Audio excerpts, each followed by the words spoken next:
There we go.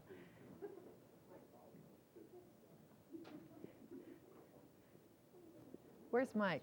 There you are. Did you know you were not on? And now you are. Here you are again.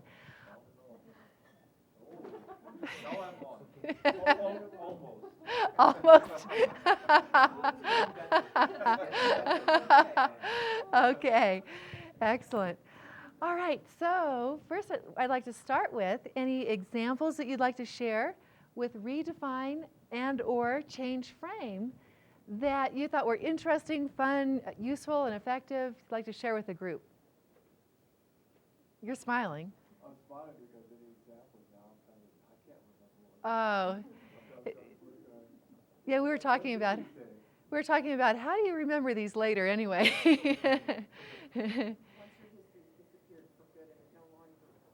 That's right.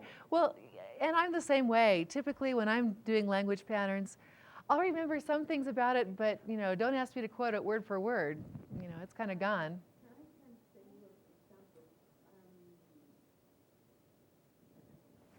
Anne said that because I got on 3rd place in the singing competition when I was 12,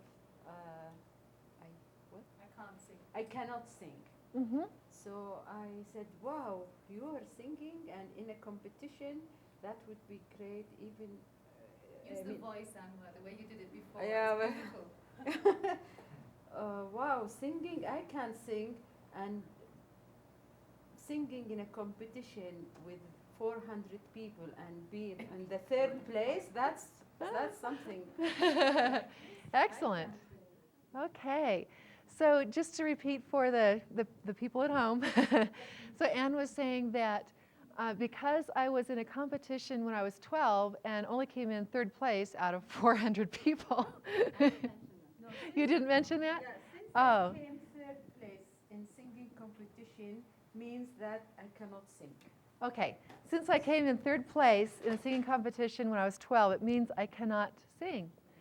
And so, your name again is?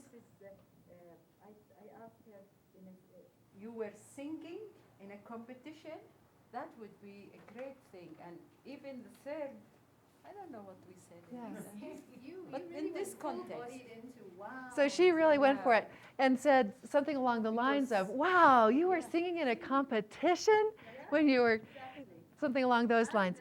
And 3rd place is fantastic. My goodness, I never accomplished that. Excellent. So that is an example of what? Redefining, exactly. And is she redefining A or B or A and B? So she's focusing mostly on A, singing in the competition at all means you can sing.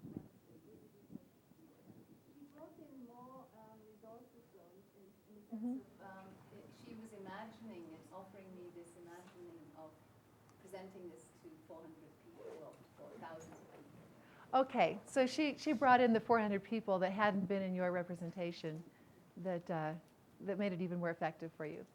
And Okay, great. I said something to them. The sleight of mouth patterns are very confusing to me. I'm not going to use them in my training. Okay, so because sleight of mouth is very confusing to me, I will not use it in my training. Okay. And some of them, they said, wow, confusion, this is the door for, learning and understanding. Confusion is the door for learning and understanding, which is true.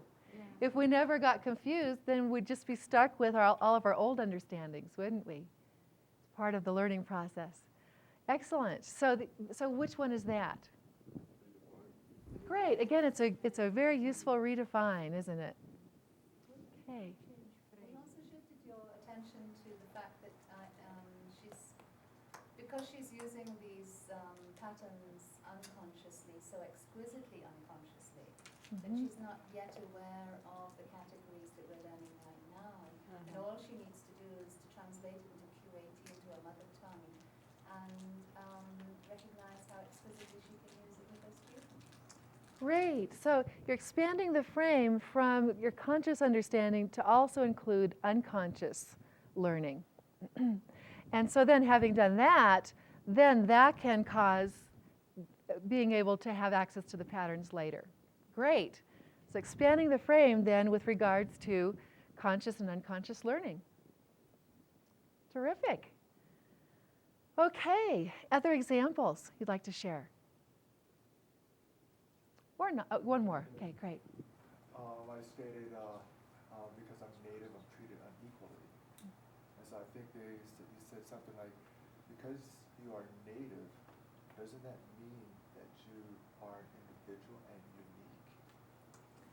So it started out, because I'm native, I'm treated unequally, changed to, because you're a native, doesn't this make you an individual and unique? Or doesn't it mean you are an individual and unique? Right. Change anything. Does it affect you? Yes. So he has A causes not being treated equally. Okay. And so saying A means something else can change his experience of it. Even if people treat him the same, if he is perceiving himself as a unique individual, and that's an important thing, then that can make the other thing less important. I'm kind of reading a little bit into it here. That, You feel so, better? yes.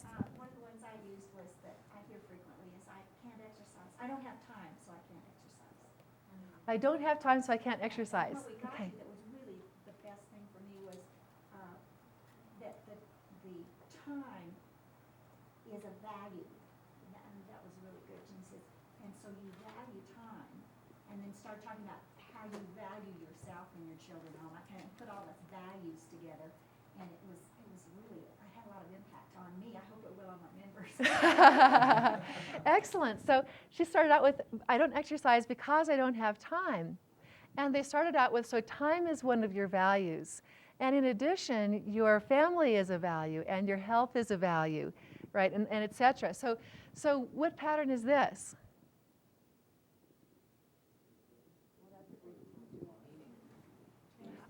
It changes the meaning. I would call it, though, more directly a change of frame. Changing the frame with respect to, oops. So he's getting his exercise. He's going to get more exercise real quick. Okay. So it's changing. Maybe he needs food. Maybe so. But right now he needs more exercise. So Heinrich's going to take care of that. He's up there. Okay, so in Barbara's example, starting with a value of time and then adding family and health, and was there more in addition? And Well, I hope they'll get themselves as a value, but and valuing themselves. Okay, so but might as well throw it out there and see if it sticks at the very least. So adding family, health, family, valuing themselves, etc. So what are we doing to the frame here? Enlarging it to include more of what? Important values. You could call them criteria if you wanted. So, and using the word values is it's nice to use ordinary language as opposed to lingo, so to speak. So I like the word values there. So wonderful. And having expanded the frame with regards to all of those values, how does that affect your perception of exercise as you're trying on this belief? well, it shakes up the whole thing. Mm-hmm. It's now like exercise is a value. It opens up possibility. Opens up the possibility that exercise is important, Yes. then, doesn't it? Okay, terrific. Okay, really wonderful examples you guys came up with. Now, next patterns. And again, I'm going to demonstrate the patterns a few times before we talk about what they are. So we're no longer on this, we're on the next thing. Actually, why don't I, just so you don't look over here and see these old patterns, I'm going to move this. There we go. Okay, so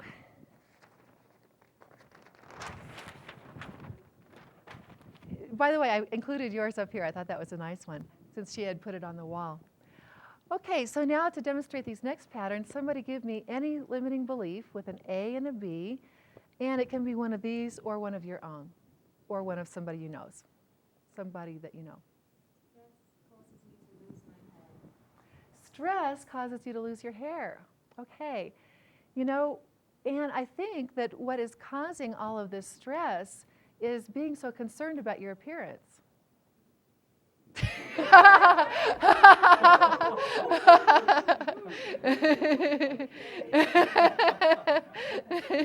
We got a few wisps of smoke coming out of the ears there. Okay. Okay, yes. Because I'm so short, I can't. Because I noticed that about you, Ron. Because you're so short, you can't enjoy life. You know, I think what really causes you to not enjoy life is putting off doing your finances all the time.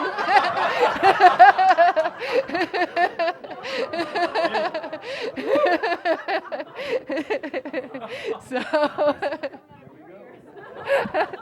that's right. It works both ways sometimes, doesn't it?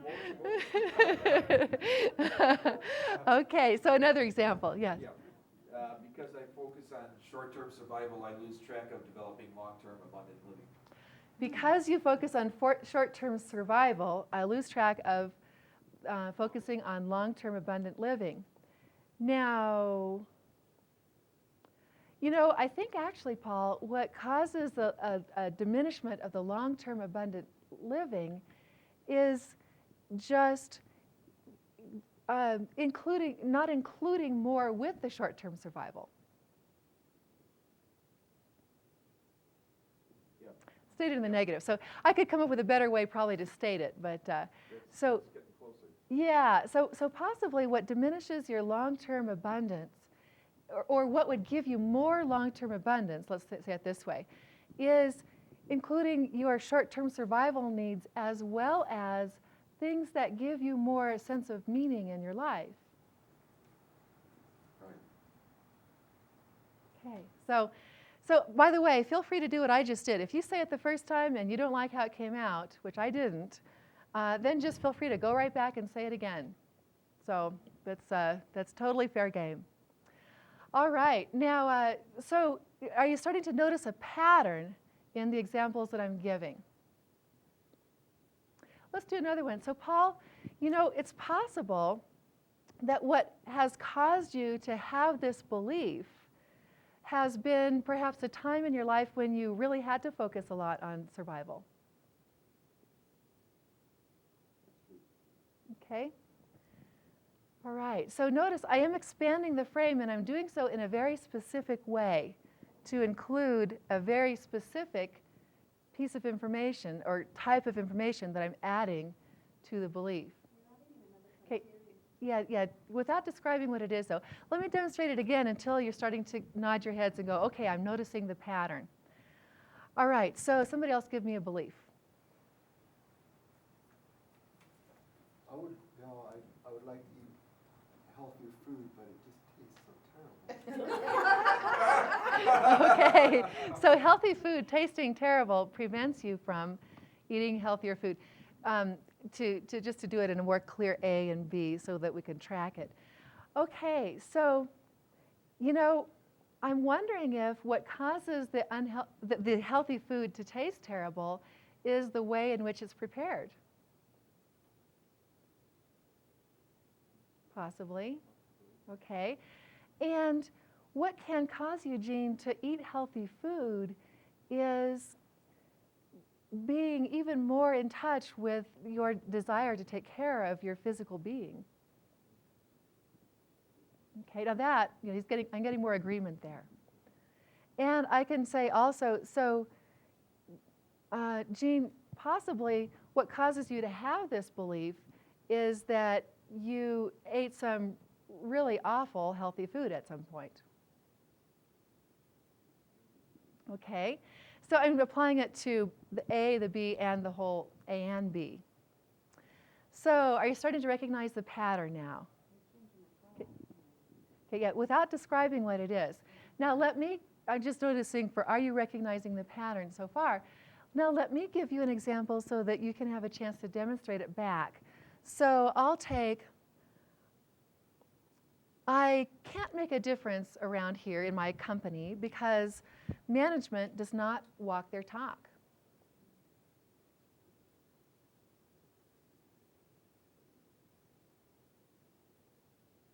Yes. I wonder if management doesn't walk their talk because they don't have the support they need from people like you and their other employees.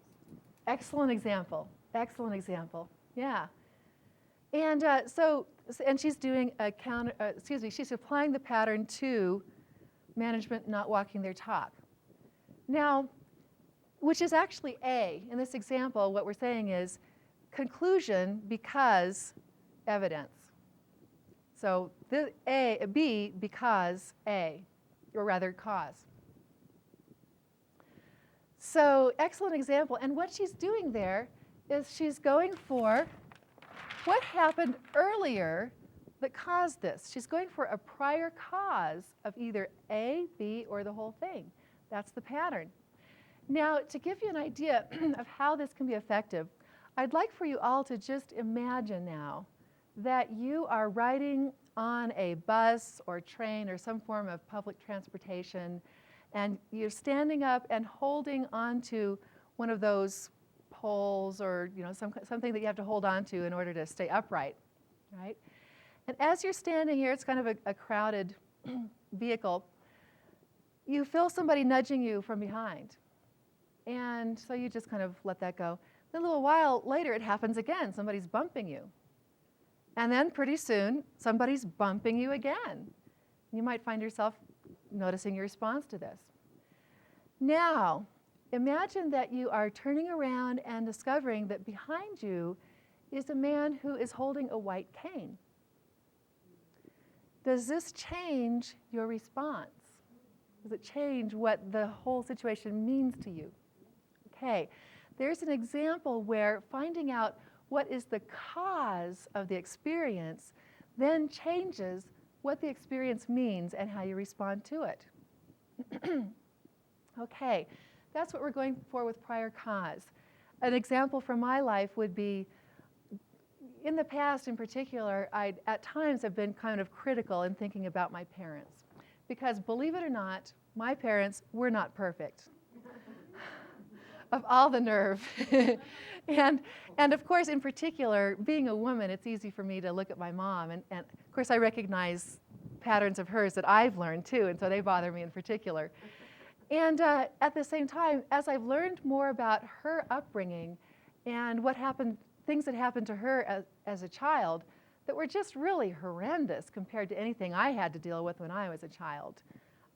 This gives me a greater sense of understanding and appreciation for how much better she's made my life than what her upbringing prepared her for in life. So there's another example for prior cause. Okay, now we're going to do a second pattern which has some similarity to prior cause, and yet it's a little different. So someone give me a belief. Could be the same exact ones we used last time, or a different one. Because you have, because you have no hair, no one loves you, is what you're thinking? Oh. So I could say, well, since you have no hair, this allows you to expand your flexibility in attracting women. Or I can say, since you have no hair, you know that people aren't going to just love you for your hair.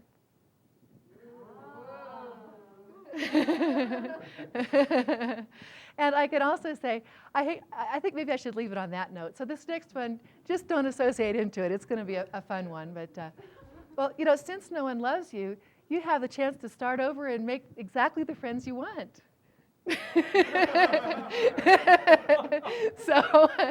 So like I say, that might not be one to step into. We can kind of look at that one from the outside. Yeah. Okay, so thanks. Another belief. Another belief. Could be the same one as last time or a new one. People only like me because I have lots of money. People only like you because you have lots of money.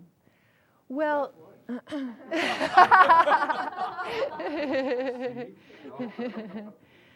so having lots of money could help you be comfortable with the choice of living a modest lifestyle.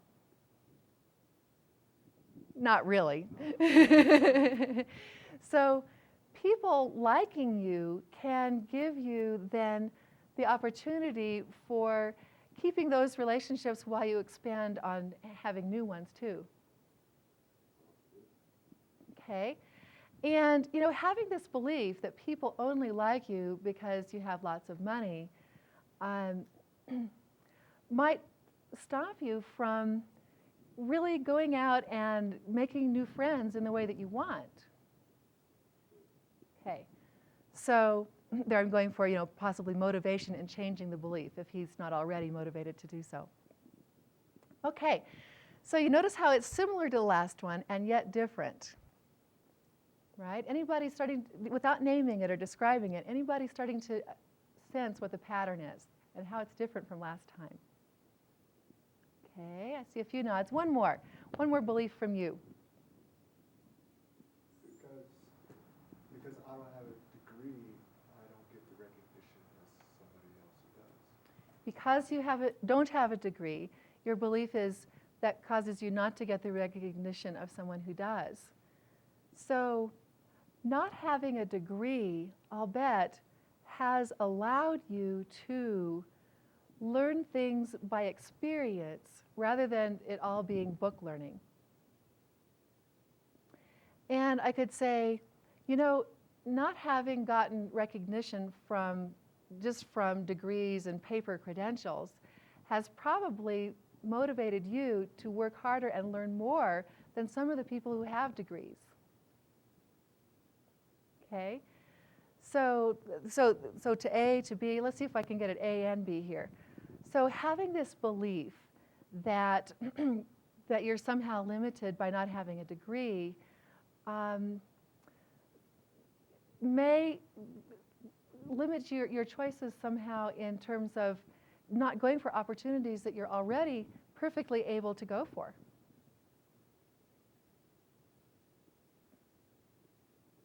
So he's kind of having a so-so response to that one. And he's listening to the patterns at the same time, so that changes it. Right. Okay. But just looking at your response, calibrating, which looked most effective to you? A, B, or A and B? Doing B? Yeah, I would agree. B and then A would be a close second. A and B kind of fell flat. Okay, so now let me give you a belief and give you a chance to demonstrate the pattern back. How about, again, I can't make a difference around here because management doesn't walk their talk.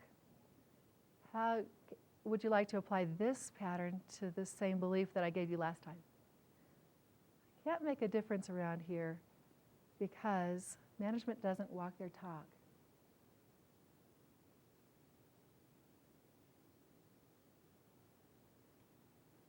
Management doesn't walk their talk because you've refused to actually try to make a difference. Contribute. Okay, so he's saying management doesn't walk their talk because you've refused to make a difference. Now, in terms of time, what direction is he going?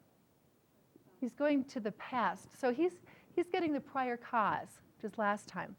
Now, the new pattern goes a different direction in time. I'll give you that clue. So because management doesn't walk their talk, I can't make a difference around here. Yes? Because management doesn't walk their talk, it's vitally important for everybody to pull together to make sure that the company is successful. Okay, so he's saying management not walking their talk causes it to be even more important for everyone to pull together. Okay, so notice we're going in the opposite direction. We're going to the future, and we are coming up with consequences. So, and a key question here is what happens afterward as a result? So management not walking their, oops, don't look. Previews, oh well. So management not walking their talk gives you an opportunity to develop your skills of being congruent in an incongruent environment. So you can look at the A or the B or both and go, what does that cause? What's a consequence of that?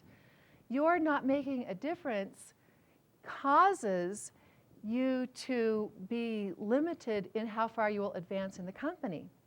Would be another, that now we're going for what is the cause, the result of that.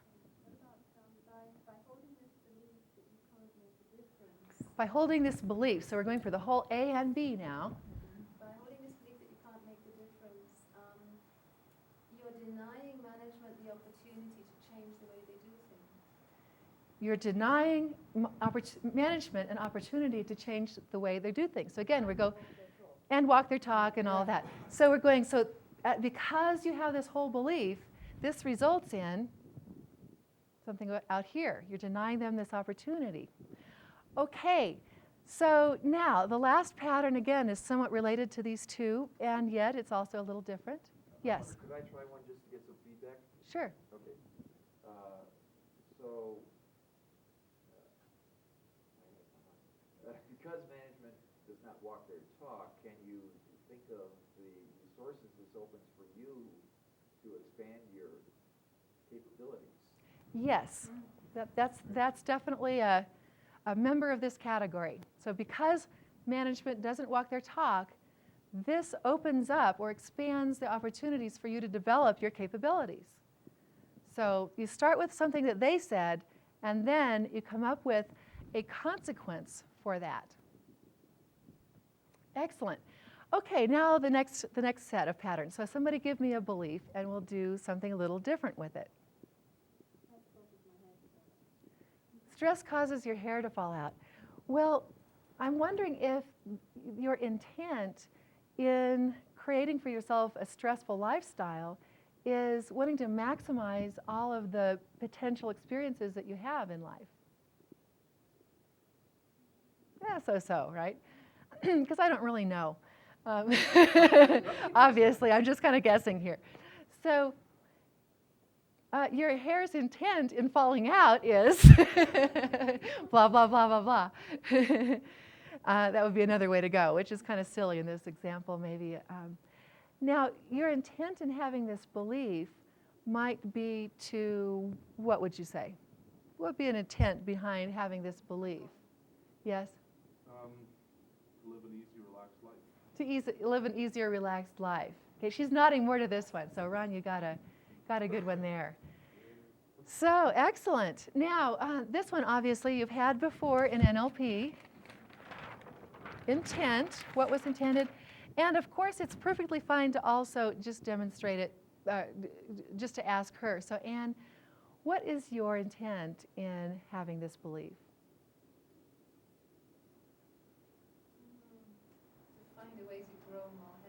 To find a way to grow more hair. Okay.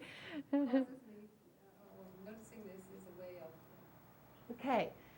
So I could also say, and of course it's easier to ask for the intent than to supply one, because when I supply one, I'm really doing the quote mind reading pattern.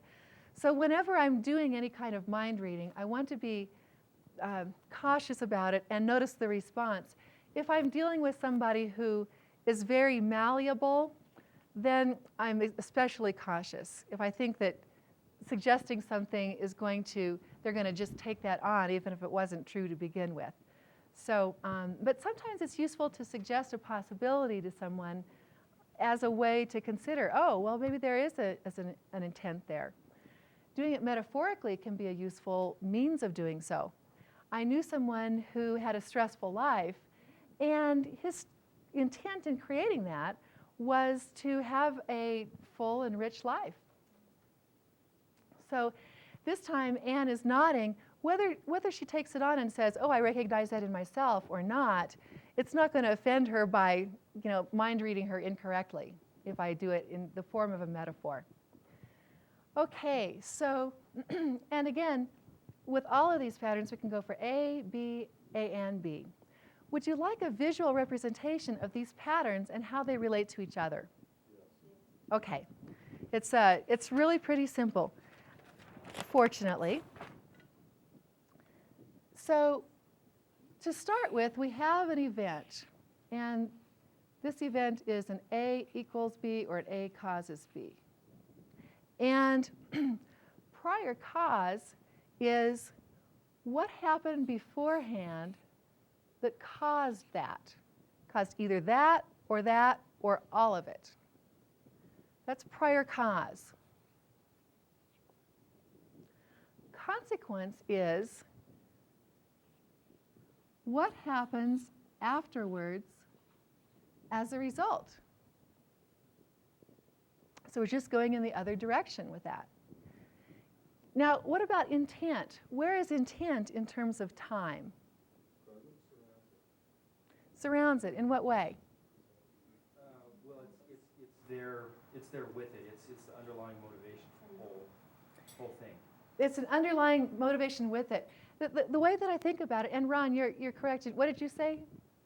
Present. It's there in the present. It's the way that I think about it is an intent is something that I have going into it. I intend it ahead of time. I have it along with it, and my intent for it is what do I want to happen as a result. I have an intended consequence. So that's my intended consequence. So for example, if my intent in creating a stressful life is to have a vast array of experiences, the vast array of experiences is the intended consequence. However, I go into it already intending it before it happens. Or if my intent in getting angry is to get something that I want, then my intent I have going into it and while I'm angry and getting what I want is the intended consequence, which may or may not happen, right? Oftentimes we intend for something to happen which does not occur. I could intend for something to make me safer, and it might not do so. Especially working with limiting beliefs. Very often, the intended consequence is not the same thing as what actually happens. So that's just a little distinction to be aware of there. Okay. So I think you guys are ready for some hands-on experience with these. And so go ahead and go for it. Same exercise format. I'll leave this up here. I think that's a useful page. Groups of 3 again. And again, we'll take about 10 minutes or so. Enjoy.